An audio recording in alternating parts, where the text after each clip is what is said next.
Pemerintah kita belakangan ini sering banget bilang kalau Indonesia bakal jadi pusat kendaraan listrik atau EV dunia.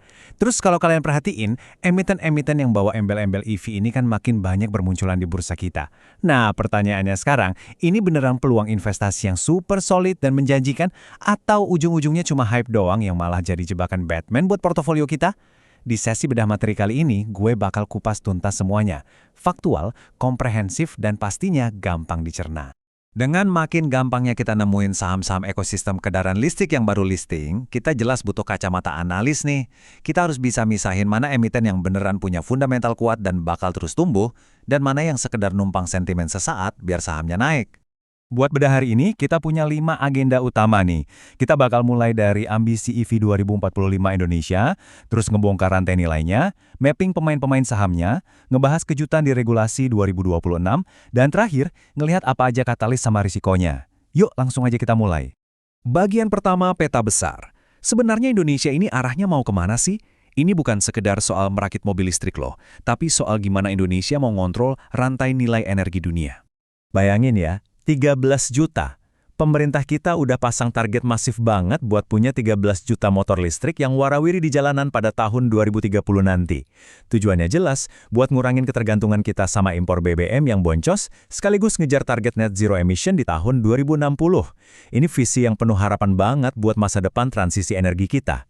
Dan pondasi dari sebuah ambisi raksasa tadi, itu sebenarnya bermula dari satu komoditas penting, yaitu nikel.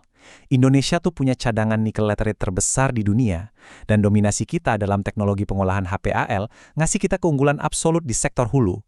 Ini modal utama yang bikin kita punya posisi tawar super kuat di rantai pasok baterai global. Nah, kalau ngomongin investasi EV, itu nggak cuma soal beli saham pabrik mobil. Ini tentang keseluruhan rantai nilai dari hulu ke hilir. Di sektor hulu, ada penambang nikel dan aluminium kayak ADMR sama ANTM. Turun sedikit ke komponen, ada DRMA dan auto. Terus buat infrastrukturnya, ada Fox buat kabel, sampai pemain perakitan kayak ASI, Inde, Wika, dan banyak lagi. Ekosistemnya tuh beneran terintegrasi dan raksasa banget. Masuk ke bagian kedua, kita bakal mapping para pemainnya. Siapa sih yang main dan di mana posisi mereka di bursa kita sekarang. Jujur aja, ini kontras yang menarik banget buat diamatin. Di satu sisi, raksasa otomotif lama kayak Astra lagi sibuk bermanuver mati-matian nahan gempuran mobil listrik murah dari luar negeri. Tapi di sisi lain, perusahaan yang dulunya kental main di batu bara kayak Toba dan Indi malah banting setir abis-abisan. Mereka super agresif bangun ekosistem mobilitas hijau dari nol buat naikin skor ESG mereka.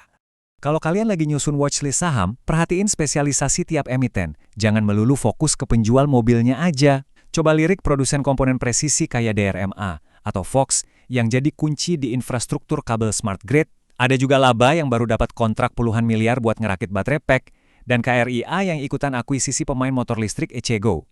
Emiten di komponen dan infrastruktur ini biasanya jadi andalan. Kenapa?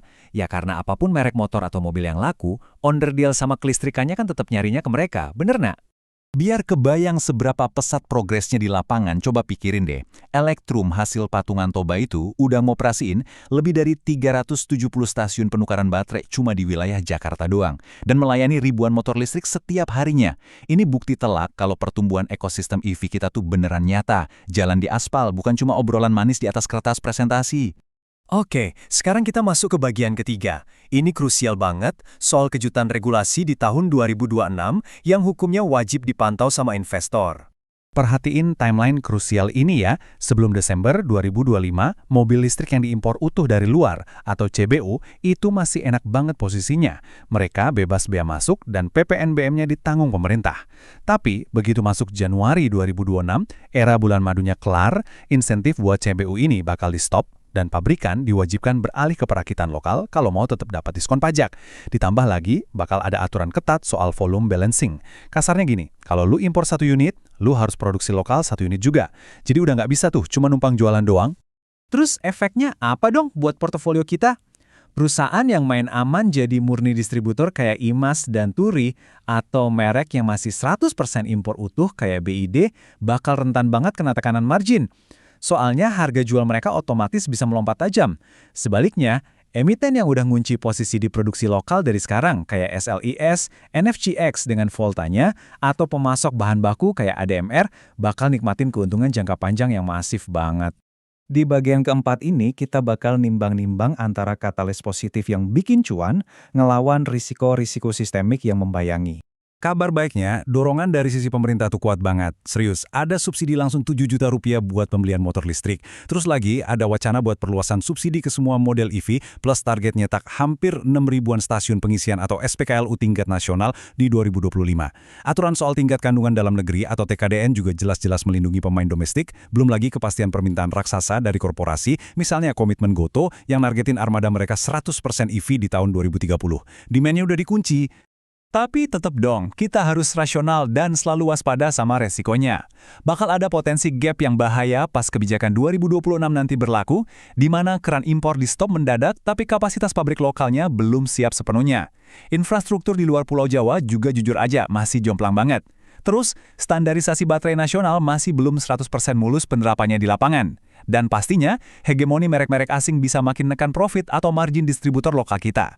Selalu ingat fakta pahit tapi nyata ini, transisi ke kendaraan listrik itu adalah industri yang super padat modal dan butuh waktu balik modal yang jauh lebih panjang ketimbang bisnis energi fosil tradisional. Artinya apa? Kalian wajib banget dan harus jeli ngecek ketahanan cash flow dari perusahaan incaran kalian. Jangan sampai duit kalian nyangkut di perusahaan yang cuma asik bakar uang investasi tanpa ada kejelasan kapan mereka bisa beneran cetak profit. Akhirnya kita sampai di bagian kelima, cetak biru investasi. Mari kita rangkum semua informasi pada tadi jadi satu framework berpikir yang gampang. Kalau kalian mau masuk ke emiten EV, coba tanyain 3 hal krusial ini ke diri kalian. Pertama, perusahaan ini mainnya di mana? Di hulu yang ngurusin nikel, di tengah, atau di hilir jualan mobil? Kedua, seberapa parah sih mereka bakal kena hantaman aturan pergeseran kebijakan lokalisasi di tahun 2026 nanti? Dan yang ketiga, apakah model bisnis mereka tuh ngasilin pendapatan berulang tiap bulannya atau cuma ngandelin untung dari sekali jualan putus aja? 3 pertanyaan simpel ini tuh ibarat filter buat ngebantu misahin mana perusahaan yang beneran lagi ngebangun kekayaan dan mana yang sekedar numpang hype sesaat. Nah, di luar hitung-hitungan fundamental finansial yang makin hari makin kelihatan cerah, ada satu sisi lain yang nggak bisa kita cuekin gitu aja. Realitas soal asap smelter yang pekat dan polusi industri harusnya ngingetin kita soal harga mahal atau biaya ekologis dari memproduksi kendaraan listrik secara masif. Kita mau transisi hijau, tapi kita jelas nggak mau kan kalau pertumbuhan ekonomi ini malah ngorbanin lingkungan kita sendiri. Kesimpulannya, ekosistem kendaraan listrik di Indonesia ini beneran nyata, terus bertumbuh pesat, dan peluang cuannya itu masif banget. Tapi ingat ya, gak semua saham EV itu diciptakan setara kualitasnya. Investor yang tahu bedanya emiten hulu sama hilir, mana yang beneran pelopor inovasi dan mana yang cuma jadi penumpang gelap, nah mereka lah yang bakal mendulang cuan optimal. Oh ya, di sesi bedah materi kita berikutnya, gue bakal ngebongkar sisi gelap dari industri ini yang jarang banget dibahas sama media arus utama, mulai dari praktik greenwashing sampai ke masalah serius limbah nikel. Makanya, pastiin kalian gak kelewatan. Tetap kritis, terus belajar, dan sampai ketemu di analisis kita selanjutnya.